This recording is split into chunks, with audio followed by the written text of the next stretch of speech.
Okay. Good afternoon.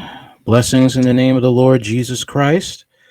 And I wanted to educate you guys, talk to you about the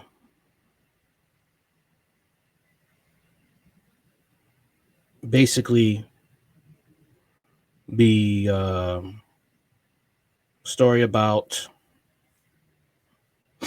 the Talmud and why the Israeli people need Jesus. Desperately, they need Jesus. Okay. I doubt.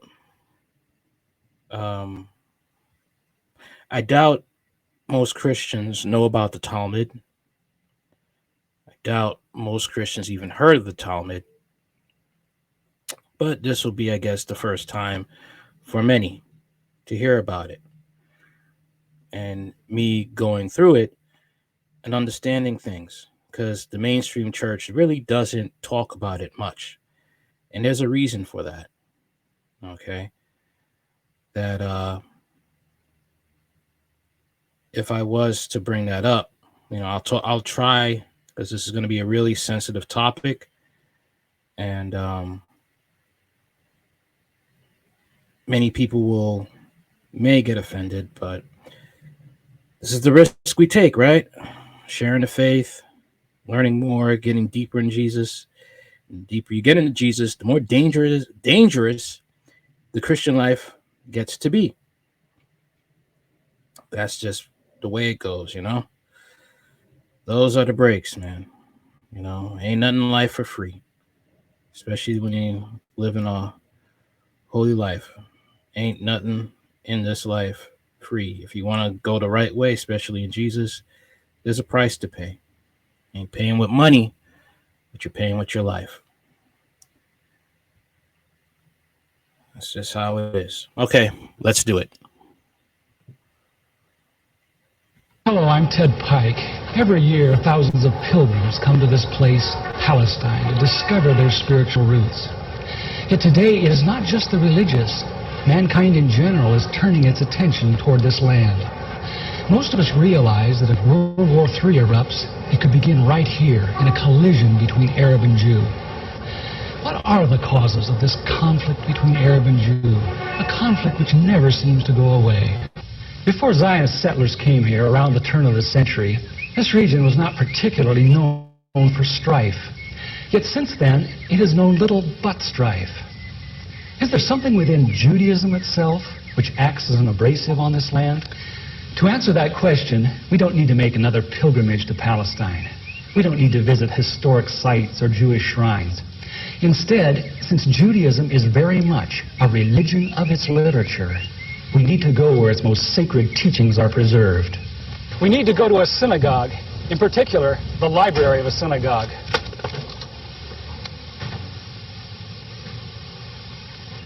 In every synagogue library, we find hundreds of books, but there are a few which tower above the rest in authority. These include the Encyclopedia Judaica, the Universal Jewish Encyclopedia, the Jewish Encyclopedia. In the oldest of these, the Jewish Encyclopedia, we encounter fascinating new perspectives on the inner teachings of Judaism, perspectives which are well known to most religious Jews, but unknown to Christians. Most Christians believe that the Judaism of the Old Testament is very similar to Judaism today. Yet the Jewish Encyclopedia, in its article on Judaism, says modern Judaism and the Judaism of the Old Testament are very different.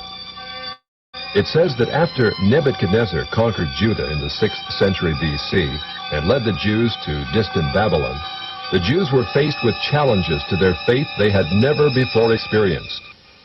Ever since the time of Solomon, the religion of Israel had centered around the magnificent temple in Jerusalem with its sacrifices and rituals. The question now became, how could one be a true Jew in a very foreign, even hostile environment? The need arose for a certain class of lay priests called scribes or sopherim. to interpret the law in this new setting and make it workable. In time, these scribes became what the New Testament calls the scribes and Pharisees, the greatest legal authorities of Israel for all ages. The Pharisees said there were really two inspired revelations to the Jews. There was the written law of Moses received atop Sinai, but there was also the oral tradition acquired by 70 elders who came to the base of the mountain but were forbidden to proceed farther. The Pharisees said that these 70 elders, or Sanhedrin, received a much more extensive and profound revelation than Moses, a revelation which was never written down, yet took precedent over the written law. When Jesus came on the scene, his reaction was to bitterly denounce this counterfeit tradition. Christ said the Pharisees, by their tradition, had made the law of God of none effect. He considered the Pharisees the most dangerous leadership Israel ever had. In 70 AD, Jerusalem was destroyed by the Romans. Although Jewish sects such as the Sadducees now disappeared, the Pharisees emerged with even greater power over the Jewish people. The Jewish Encyclopedia describes the new role of the Pharisees. With the destruction of the temple, the Sadducees disappeared altogether, leaving the regulation of all Jewish affairs in the hands of the Pharisees. Henceforth, Jewish life was regulated by the Pharisees. The whole history of Judaism was reconstructed from the Pharisaic point of view. Pharisaism shaped the character of Judaism and the life and thought of the Jew for all of the future. In 135 AD, all Jews were expelled from Palestine. The Pharisees led most Palestinian Jews in a mass migration back to Babylon. The majority of Jews were already in Babylon and had been since the time of Nebuchadnezzar 600 years earlier. Yet around 140 AD, Babylon became the acknowledged land of refuge for world Jewry. For another 1,000 years, Judaism flourished in Babylon under the leadership of the Pharisees. Great academies of the rabbis were established and thousands of new laws formulated. There, those same Pharisees who killed Jesus Christ remained the undisputed rulers of Judaism. In Babylon, the Pharisees codified their oral traditions into the Babylonian Talmud, the written form of that oral tradition which Jesus so bitterly rebuked. The Talmud reveals how deep was Israel's apostasy. In her beginning, God gave the Hebrews the loftiest, the most upright literature and ethics the world has ever known. Yet when they turned their backs on him, they produced the Talmud, a work which has aptly been called a monument to human folly. The Talmud also helps us understand the basis for Christ's unflattering descriptions of the Pharisees. Jesus described the Pharisees as hypocrites, children of hell, blind guides, whited sepulchres, full of dead men's bones. He even described the Pharisees as children of their father the devil, a murderer from the beginning. The Talmud confirms Christ's words. In the Talmud, in Treatise Sanhedrin, an extensive passage describes the right of the Pharisee to kill anyone, just as long as he did so indirectly. As one of dozens of examples, the Talmud tells us that if one bound his neighbor and he died of starvation, he is not liable to execution. In such an indirect manner, the Pharisees also killed Christ. Manipulating the Romans to actually wield the spear and sword, the Pharisees claimed, as their descendants do today, that since the Romans were the direct cause of the death of Christ, it is the Romans, not the Jews, who are guilty.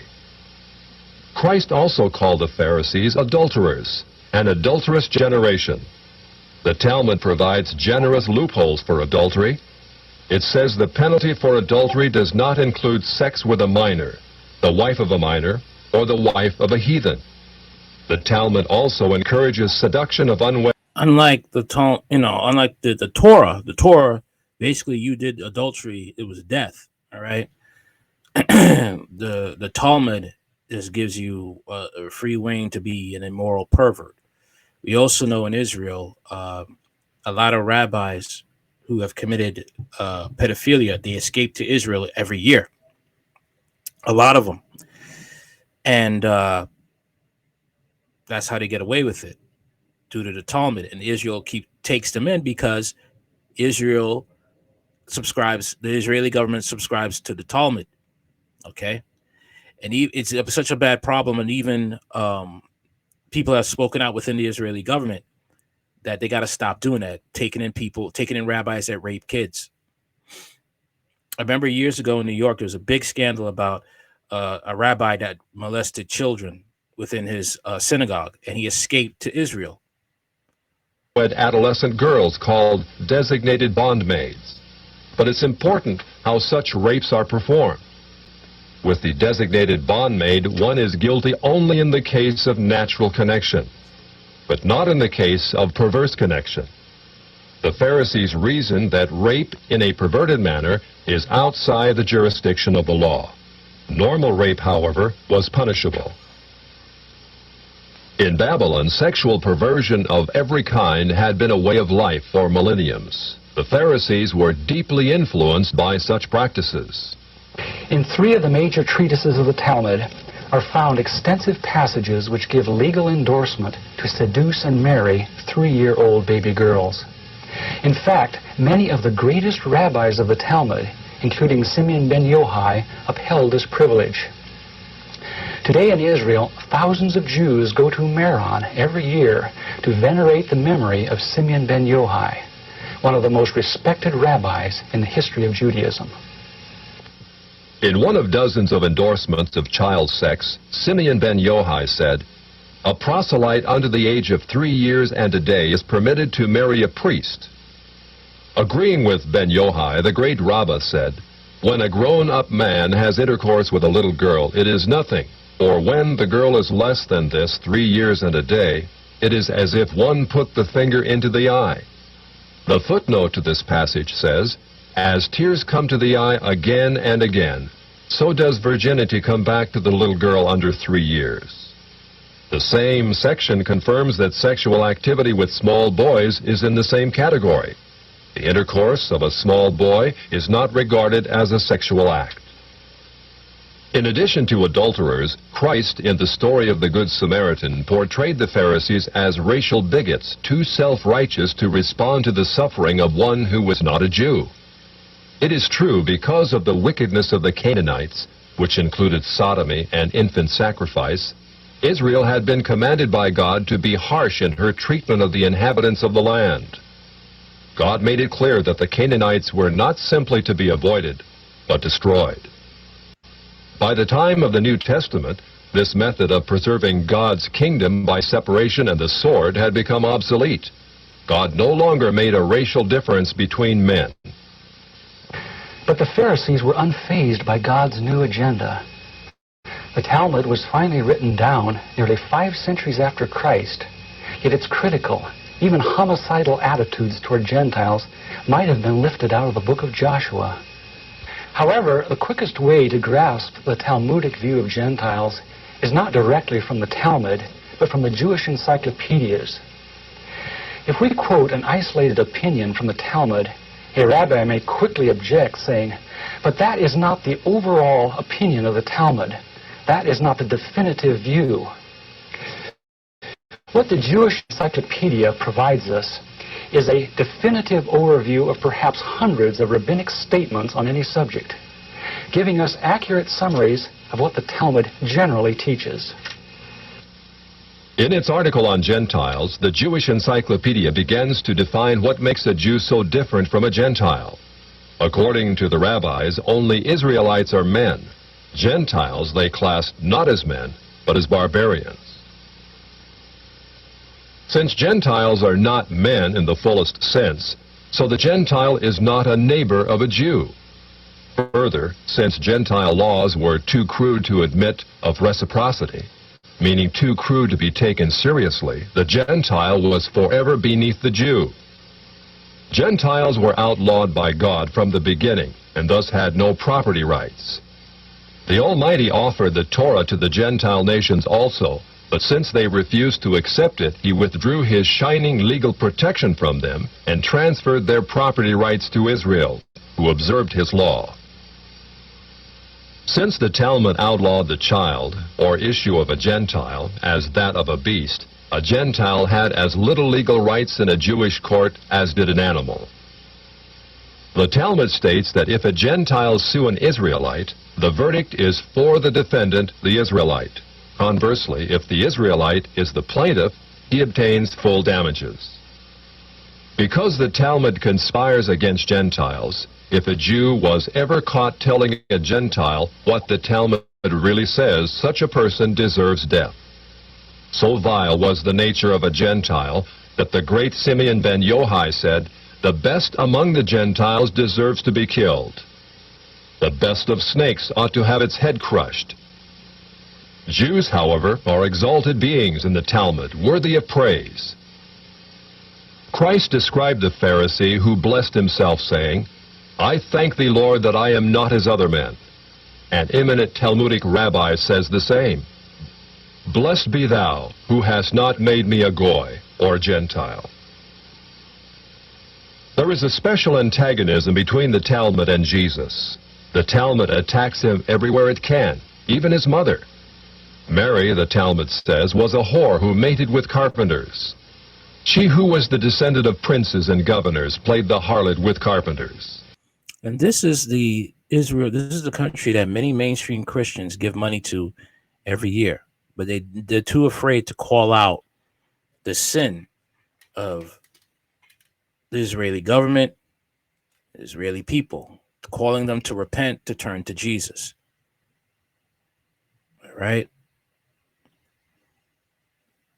That's the problem here. It naturally followed that the scribes declared Christ to be a bastard. In its article on Jesus, the Jewish Encyclopedia says that Jewish writings defame Christ. It is the tendency of all these sources to belittle the person of Jesus by ascribing to him illegitimate birth, magic, and a shameful death. Jesus, according to this article, was considered one of the three worst enemies of Judaism who came to an ignoble end. The Talmud says they subjected him to 4 deaths: stoning, burning, decapitation, and strangling. The Talmud also says he is now in hell, punished with boiling hot excrement. What is Christ's advice as he speaks to us out of hell?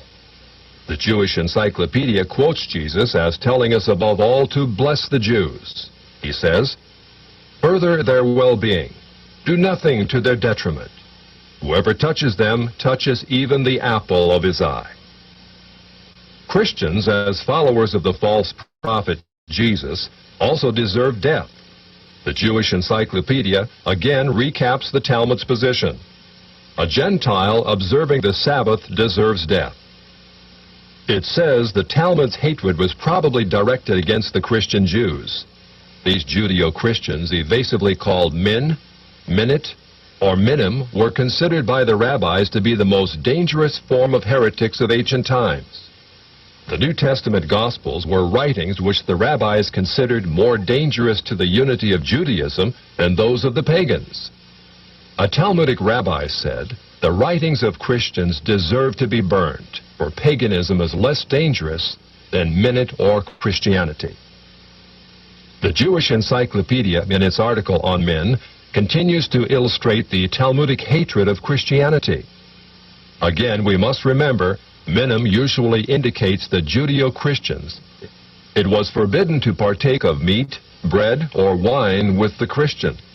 Scrolls of the law, tefillin, and mezuzot written by a Christian were burned. An animal slaughtered by a Christian was forbidden food. The relatives of the Christian were not permitted to observe the laws of mourning after his death, but were required to assume festive garments and rejoice. The testimony of a Christian was not admitted in evidence in Jewish courts, and an Israelite who found anything belonging to one who was a Christian was forbidden to return it to him. The Pharisees, through their Talmud, thus gave the Jews an ethic which encouraged bigotry and isolation. But it did worse than that. It invited persecution. By the 11th century, the inhabitants of Babylon, growing weary of the self-righteousness and dishonesty of the Jews, expelled them to the west. Migrating as North Africa and Central Europe, the great majority of Jews who had lived in Babylon for almost 1,600 years now began to find their destinies in the cities of the West. Yet in coming to the West, Jews found their Christian neighbors extremely intolerant of the antisocial deviations Jews had taken for granted in Babylon. In order to survive, it was necessary to abandon such Babylonian traditions. But that was not as easy as it sounds. For 1,000 years, the Pharisees had commanded such deviations. Most Jews could not bring themselves to defy the authority of the Pharisees. Enter one of the giants of Judaism of all time, the great Maimonides. Maimonides, a physician and philosopher, knew that no Jew who practiced Babylonian perversions could remain alive in Christian lands. He attempted to harmonize Greek philosophy with the best points of Judaism. He hoped his rationalizations would enable Jews to abandon their antisocial customs. Yet Maimonides was only partly successful. He was excommunicated by the Jewish community on the charge of making new laws. Nevertheless, his moderation and intellect did in fact temper the old Judaism of Babylon. Gradually over the centuries, Jews abandoned immoral practices of the Talmud. Such practices are not observed today. In fact, most Jews are so ignorant of the Talmud itself that they do not even know that such teachings exist within their sacred literature. Yet the fact remains that when the Jews came to the West in the Middle Ages and attempted to accommodate the Talmud to Christian society, a tremendous conflict was created. In Babylon, Judaism could be perfectly consistent with the teachings of the Pharisees because the Babylonians were immoral as well. In Christian lands of the West, it became necessary to pretend that many of those teachings did not exist. Even today, religious Jews continue to venerate the Pharisees and their Talmud as the greatest source of light that Judaism will ever know. Yet, living in Christian lands, no Jew can fully perform what the Pharisees commanded. This conflict in Jewish responsibility. Okay. So we have seen that. Okay. All right. But like I said before, they are still practicing it. Like I said, there have been accounts of children being molested by rabbis. All right. And the rabbis get away with it by running to Israel. Okay. And let's take a look at the truth about Judaism and this Talmud. Here we go.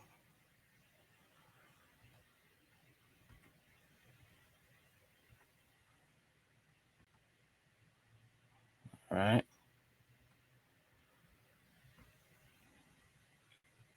This is what is said in it, okay? On the next lines, we will represent some of the Jewish teachings that is quoted directly from the Torah, Talmud, and other books written by Jews, okay? Now, let's just put into perspective that the Torah is the book that Jews should be living by only, but you have them living, living by the Talmud. How does a Jew prepare for his crime? According to the Talmud, Moed Katan 17a, if a Jew is tempted to do evil, he should go into a city where he is not known and do the evil there. All right. Sanhedrin 58b, if a heathen Gentile hits a Jew, the Gentile must be killed. It's okay to cheat non-Jews. Sanhedrin 57a, a Jew need not pay a Gentile kuten the wages owed to him for work. Jews have superior legal status. Bama Kama 37b, if an ox of an Israelite gores an ox of a Canaanite, there is no liability. But if an ox of a Canaanite gores an ox of an Israelite, the payment must be in full. Jews may steal from non-Jews. We break into 10 commandments right here. Thou shalt not steal. Baba Mizia 24a, if a Jew finds an object lost by a Gentile heathen, it does not have to be returned. Affirmed in the Baba Kama 11.3b, Sanhedrin 76a, God will not spare a Jew who marries his daughter to an old man or take the wife for his infant son, or nor returns the lost article to a kohen. Jews may rob and kill non-Jews. Sanhedrin 57a. When a Jew murders a Gentile kohen, there will be no death penalty. What a Jew steals from a Gentile, he may keep.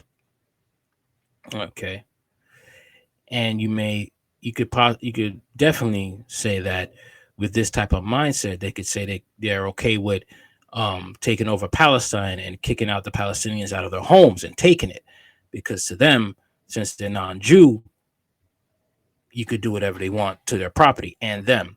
Baba Kama 37b, the Gentiles are outside of the protection of the law and God has exposed their money to Israel. Jews may lie to non-Jews. Thou shalt not lie. Baba Kama 11.3, Jews may use lies, subterfuges to circumvent a Gentile. Non-Jewish children are subhuman. Yabamoth 98a, all Gentile children are animals. Abadah Zaras 36b, Gentile girls are in a state of nida, filth, from birth. Abadah Zara 22a and 22b, Gentiles prefer sex with cows. Thou shalt not lie. All right. Insults against Blessed Mary. Sanhedrin 106a says Mary was a whore who was a descendant of the princes and governors who played the harlot with comforters. Also in footnote number 2 to Sabbath 104b of the Sansio edition, it is stated that the uncensored text of the Talmud, it is written that Jesus' mother, Miriam, the hairdresser, had sex with many men. And we got horrible blasphemy. This is the last one I'll read.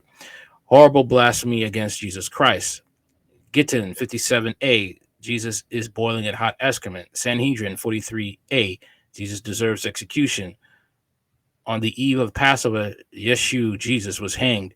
Do you suppose he was the one of them whose defense could be made? Was he not a Mesith enticer? Okay.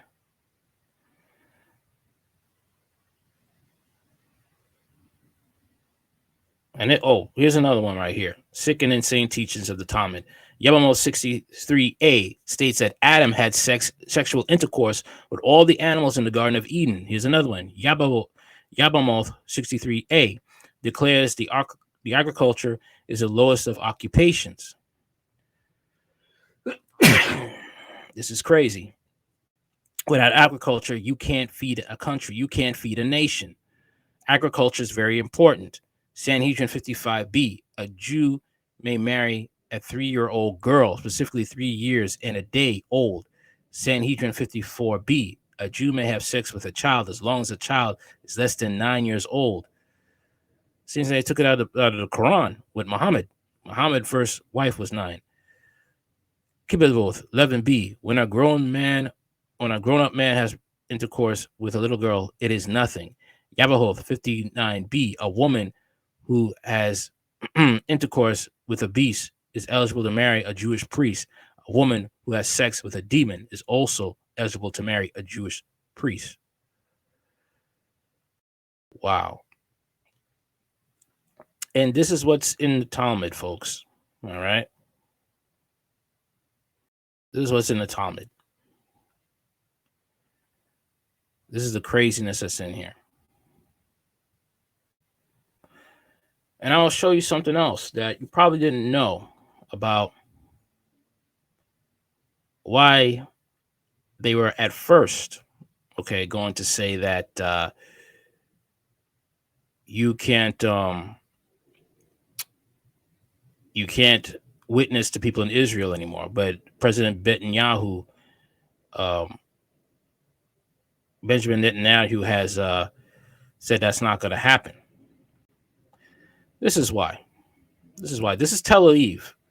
This is basically another Atlanta in Israel. Okay. So what goes on in Atlanta? No wonder they were at first trying to ban the preaching of Jesus. Look what goes on. Look at this. Look at this right here.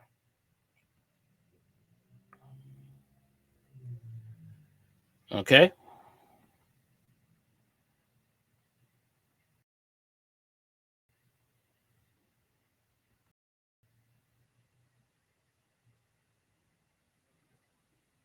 This is exactly what they want.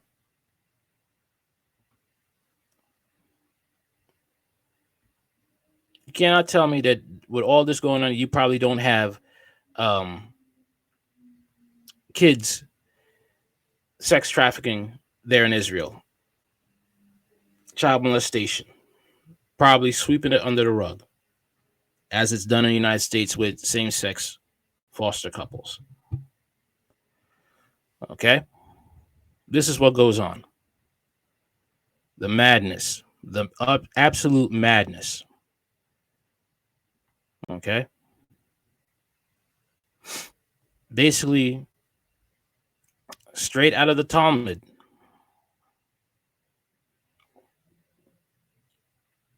Okay?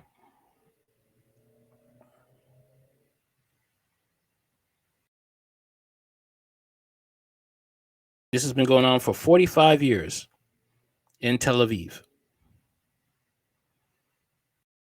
All right?